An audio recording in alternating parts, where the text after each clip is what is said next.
اعوذ باللہ من الشیطان الرجیم بسم اللہ الرحمن الرحیم وَلْيَكْتُبْ بَيْنَكُمْ كَاتِبٌ بِالْعَدْلِ وَلَا يَأْبَ كَاتِبٌ أَن يَكْتُبَ كَمَا عَلَّمَهُ اللَّهُ فَلْيَكْتُبْ صدق اللہ العظیم۔ رب اشرح لی صدری ویسر لی امری واحلل عقدۃ من لسانی یفقہوا قولی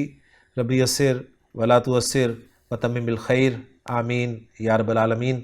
آج کے سبق میں ہم انشاءاللہ تعالیٰ سورۃ البقرہ کی آیت نمبر 282 کے دوسرے جملے کو انالائز کرنے کی کوشش کریں گے، یہ بات یاد رکھتے ہوئے کہ ہم نے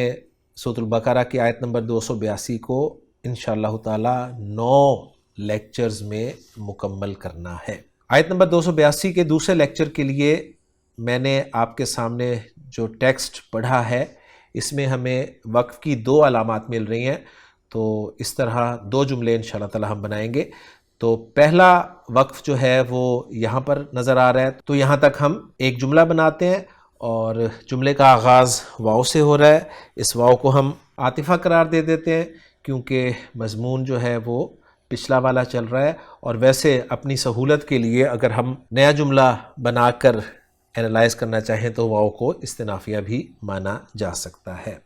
اس کے بعد آپ کو لام نظر آ رہا ہے، اور لام جو ہے یہ ساکن ہے، اور اس کے بعد پھر فعل یکتب نظر آ رہا ہے جو کہ مجزوم یا اخف استعمال ہوا ہے۔ آپ کو یاد ہوگا کہ ہم نے فعل مضارع کے تغیرات میں پڑھا تھا کہ لام امر اور لام کئی یہ 2 حروف ہیں جو فعل مضارع سے پہلے آتے ہیں،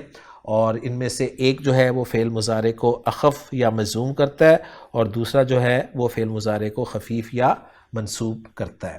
تو لام کئی جو ہے وہ فعل مضارع کو خفیف یا منصوب کرتا ہے، جبکہ لام امر جو ہے وہ فعل مضارع کو اخف یا مجزوم کرتا ہے۔ اور جو 5 صیغے ہیں فعل مضارع کے جن کے آخر میں پیش آتا ہے، وہ صیغے تو لام کئی یا لام امر کے داخل ہونے کی وجہ سے آسانی سے پہچانے جاتے ہیں، یعنی لام ان کا آسانی سے پہچانا جا سکتا ہے کہ لام امر ہے یا لام کئی ہے، کیونکہ اگر فعل مضارع کے یہ 5 صیغے جن کے آخر میں پیش آتی ہے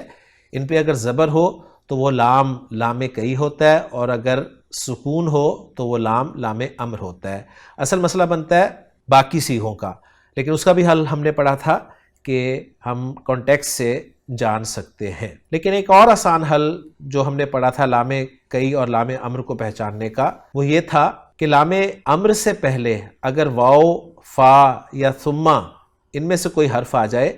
تو لام امر ساکن ہو جاتا ہے، جبکہ لام کئی ساکن نہیں ہوتا۔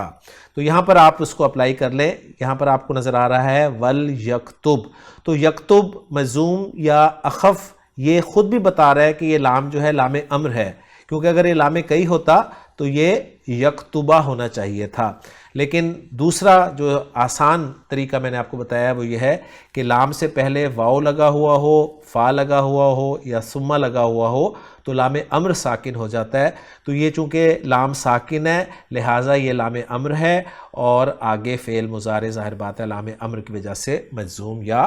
اخف ہی استعمال ہوگا۔ تو یکتب فعل مضارع مجزوم استعمال ہوا ہے، اور پہلا صیغہ ہے تو اس کا فاعل آگے آ سکتا ہے۔ بینکم ظرف اور مضاف الیہ کا مجموعہ ہمیں نظر آ رہا ہے، جس میں بینا ظرف ہے اور کم ضمیر مجرور متصل یہ مضاف الیہ ہے۔ کاتبن آپ کو آگے نظر آ رہا ہے مرفوع، تو یہ کاتبن جو ہے یہ یکتب فعل کے لیے فاعل کا کام دے گا۔ کاتبن کتب یکتبو سے اسم فاعل کا صیغہ ہی ہے، تو کاتب کے معنی ہوتے ہیں لکھنے والا۔ اس کے بعد آگے آ رہا ہے بالعدلی۔ بالعدلی جار مجرور کا مجموعہ ہے، اور یہ جار مجرور جو ہے یکتب فعل کے متعلق بھی ہو سکتا ہے اور کاتبن اسم الفاعل کے متعلق بھی ہو سکتا ہے۔ یکتب فعل اپنے متعلق بینکم اور اپنے فاعل سے مل کر جملہ فعلیہ ہو کر یہ عطف ہو جائے گا پچھلے جملے پر جو کہ اکتبوہ تھا، یا پھر اگر آپ نے اس واو کو واو استنافیہ ماننا ہے صرف سمجھنے کے لیے تو لا محل لہا من الاعراب کی کیٹیگری میں آ جائے گا۔ اور ترجمہ کریں گے ہم اس جملے کا، اور چاہیے کہ لکھے تمہارے درمیان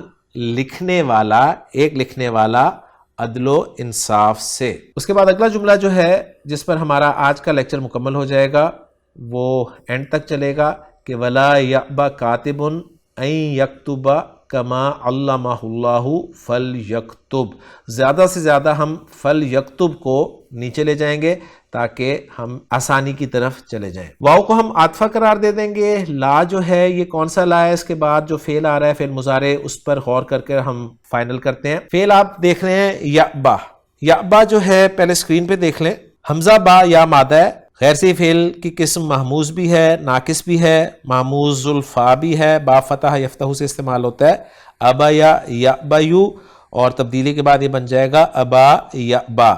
اباءن مصدر ہے اس کا جس کے معنی ہے انکار کرنا۔ تو جو مضارع کا صیغہ ہے وہ ہے یعبا،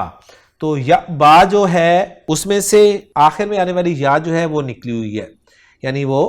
حذف ہے۔ تو اس کا مطلب ہے کہ یہ جو لا ہے یہ لا ناہیہ ہے، اس لیے کہ فعل ناقص جب مجزوم یا اخف ہوتا ہے تو اینڈ پہ آنے والی واو یا ڈراپ ہو جاتی ہے۔ تو یہ لا ناہیہ ہو گیا، یعبا فعل ہو گیا جس کا فاعل کاتبن آپ کو مرفوع نظر آ رہا ہے۔ لا یعبا کاتبن، یہاں تک اگر ہم ترجمہ کرنا چاہیں تو کچھ یوں بنے گا، اور نہ انکار کرے کوئی لکھنے والا۔ کس چیز سے انکار نہ کرے؟ مفعول بھی چاہیے، تو وہ ہم یہاں سے انالائز کر لیں گے، این یکتبا یعنی لکھنے سے۔ تو این یکتبا کو انالائز کریں تو ان مصدریہ ہو گیا، اور اس کے بعد یکتبہ فعل مضارع آپ کو نظر آ رہا ہے منصوب یا خفیف، اور ہم یہ بات اچھی طرح جانتے ہیں کہ ان مصدریہ اپنے آگے آنے والے فعل سے مل کر مصدر معول کی تعویل میں ہو کر کچھ نہ کچھ بنتا ہے، تو اس مصدر معول کو پھر ہم مفعول بھی بنا دیں گے محلاً منصوب لا یعبا فعل کے لیے۔ اور یکتبہ سمپل انالائز آپ کر سکتے ہیں، فعل با فاعل ہے، ہوا ضمیر مرفوع متصل جو ہے اس کا فاعل ہے، اور یہ بات آپ کے اچھی طرح علم میں ہونی چاہیے کہ ان مصدریہ جو ہے یا حرف مصدر جو بھی ہے وہ بھی صلۃ الموصول چاہتا ہے، لیکن اس کے صلۃ الموصول کو صلۃ الموصول حرفی کہا جاتا ہے۔ اس کے بعد آگے آ رہا ہے کما علمہ اللہ، کاف حرف جر ہے اور اس کے بعد ما ہے۔ اس ما کے بارے میں دونوں آ رہا ہے کہ یہ ما یا تو ما موصولہ ہے یا پھر ما مصدریہ ہے۔ دونوں صورتوں میں صلۃ الموصول چاہیے ہوتا ہے، اور فرق یہ ہوتا ہے کہ جو ما اسم الموصول کا صلۃ الموصول ہوتا ہے اس میں عائد لازمی ہوتا ہے، جبکہ ما مصدریہ اس کا جو صلۃ الموصول ہوتا ہے اس میں عائد کا ہونا ضروری نہیں ہوتا۔ ما کو مصدریہ مانے تو جو صلۃ الموصول حرفی بنے گا وہ ہوگا کلمہ اللہ، جس میں علامہ فعل ہے، باب تفعیل سے عین لام میم مادہ، علامہ یعلم تعلیماً سکھانا کے معنی میں آتا ہے، اور ہا ضمیر جو اس کے ساتھ اٹیچڈ ہے وہ ضمیر منصوب متصل مفعول بھی ہے، اور اس میں جلالہ جو ہے مرفوع آپ دیکھ رہے ہیں یہ علامہ فعل کے لیے فاعل ہے۔ تو علامہ فعل اپنے فاعل اپنے مفعول بھی سے مل کر جملہ فعلیہ ہو کر صلۃ الموصول حرفی ہوا ما مصدریہ کے لیے، اور ما مصدریہ اپنے صلۃ الموصول حرفی سے مل کر مصدر کی تعویل میں ہو کر محلاً مجرور ہوا کاف جارہ کے لیے، اور پھر کاف حرف جر جو ہے اپنے مجرور سے مل کر یہ صفت ہوا ایک محذوف مفعول مطلق کی، اور مفعول مطلق کس فعل کے لیے؟ جو آپ دیکھ رہے ہیں نا این یکتبہ، اس یکتبہ فعل کے لیے مفعول مطلق یعنی کتابتاً، اور پھر مفعول مطلق جو ہے محذوف وہ موصوف بنا جس کی پھر صفت جو ہے یہ جار مجرور بن گئی، اور پھر موصوف اپنی صفت سے مل کر مفعول مطلق ہم پہلے ہی بنا چکے ہیں۔ اس کاف کے بارے میں ایک رائے یہ ہے کہ یہ کاف جو ہے یہ اسم ہے بامعنی مثل کے، کویا جملہ کچھ یوں بنے گا کہ این یکتبہ کتابتاً مثل ما علمہ اللہ، اور پھر اس کے بعد جو ما ہے اس کو اگر ہم اسم موصول کے طور پہ لیں تو پھر وہ محلاً مجرور مضاف الیہ ہو جائے گا مثل کے لیے، اور کلام کچھ یوں بنے گا مثل الذی علمہ اللہ این یکتبہ، اور یہ بھی کہا گیا ہے کہ یہ جو کما علمہ اللہ ہے یہ فلیکتب جو بعد میں آ رہا ہے اس کے متعلق ہے۔ اور پھر لا یعبا فعل اپنے فاعل کاتب اور اپنے مفعول بھی این یکتبہ کما علمہ اللہ سے مل کر جملہ فعلیہ ہو کر عطف ہو جائے گا پچھلے جملے پر۔ اور اگر ترجمہ کرنا چاہیں ہم اس جملے کا تو کچھ یوں ہوگا، اور نہ انکار کرے کوئی لکھنے والا لکھنے سے جیسے سکھایا اس کو اللہ نے۔ اس کے بعد آخری جملہ جس پر ہمارا آج کا سبق مکمل ہو جائے گا وہ ہے فلیکتب۔ اس میں فا جو ہے وہ فصیحہ مانا گیا ہے، اور فا فصیحہ ہم جانتے ہیں کہ ایک محذوف شرط کے جواب میں فا داخل ہوتا ہے جواب الشرط پہ۔ فا کے بعد لام ہمیں ساکن نظر آ رہا ہے، اور یہ بات ابھی ہم کر کے گزرے ہیں